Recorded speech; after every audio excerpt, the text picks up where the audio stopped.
इथे येऊ शकत नाही तर तुमचा काय फायदा? तुम्ही आम्हाला लाडकी बहीण म्हणता, मग लाडक्या बहिणीच्या मुलीला न्याय द्यायला कुठे तुम्ही? लाडक्या बहिणीच्या मुलीला आधी न्याय द्या, आम्हाला पैसा नकोय तुमचा.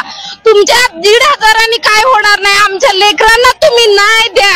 आम्ही या प्रशासनाच्या भरोशावर आमचे लेकर सोडतो आणि काम करतो बाहेर जाऊन.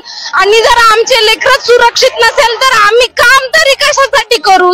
आम्हाला नकोय तुमची लाडकी बहीण योजना, नकोय. आम्हाला न्याय द्या, आमच्या मुलांना सुरक्षित ठेवा, आमच्या मुलींना सुरक्षित ठेवा. नाहीतर आम्हाला आमच्या मुलींना घराच्या बाहेर काढताना एक क्षण विचार करावा लागेल की बाबा माझी मुलगी सुरक्षित आहे का, तिला बाहेर पाठवू का?